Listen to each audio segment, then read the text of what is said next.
अहिल्यानगर जिल्ह्यातील शेवगाव येथे गेवराई रस्त्यावरील हॉटेल राजीव लॉजवर पोलिसांच्या अनैतिक मानवी वाहतूक प्रतिबंधक कक्षानं छापा टाकत महिलांच्या अनैतिक व्यवसायाचा भांडाफोड केलाय.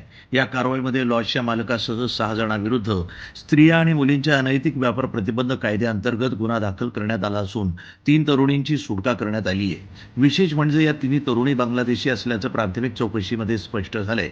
वानवडी येथील फ्रीडम फर्म या सामाजिक संस्थेचे कार्यकर्ते स्टीफन देविदास मस्कनळी यांना अहिल्यानगर जिल्ह्यामध्ये देह व्यापारासाठी एजंटाच्या माध्यमातून काही बांगलादेशी तरुणी आणण्यात आल्याची माहिती मिळाली होती. त्यांनी तातडीनं अहिल्यानगर इथं येऊन पोलीस अधीक्षक सोमनाथ घारगे यांची भेट घेऊन ही माहिती दिली. त्यानंतर पोलीस अधीक्षकांनी त्वरित नियंत्रण कक्षाचे पोलीस निरीक्षक हमीद शेख तसंच अनैतिक मानवी वाहतूक प्रतिबंधक कक्षाच्या पथकाला कारवाई करण्याचे आदेश दिले.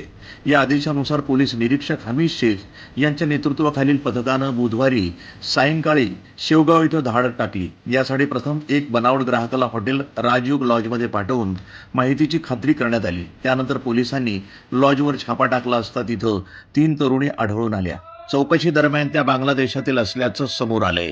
या प्रकरणी लॉज मालक बाबासाहेब रामभाऊ अंधारे, अजिंक्य विठ्ठल अंधारे राहणार शिवनगर शेवगाव, अमोल पठाडे, अमर मारुती ढाकणे, कृष्ण बापू झिरपे आणि प्रतीक मिलिंद रांधवणे यांच्याविरुद्ध शेवगाव पोलीस ठाण्यामध्ये BNS कलम 141, 143, 3 तसंच स्त्रिया आणि मुलींच्या अनैतिक व्यापार प्रतिबंध कायद्याअंतर्गत गुन्हा दाखल करण्यात आलाय.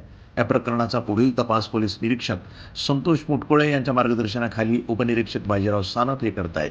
ही कारवाई पोलीस अधीक्षक सोमनाथ घारगे, अपर पोलीस अधीक्षक वैभव कलबुर्मे, पोलीस उपअधीक्षक गणेश उगले आणि पोलीस निरीक्षक रवींद्र देशमुख यांच्या मार्गदर्शनाखाली पोलीस निरीक्षक हमीद शेख आणि त्यांच्या पथकानं यशस्वीरित्या पार पाडली.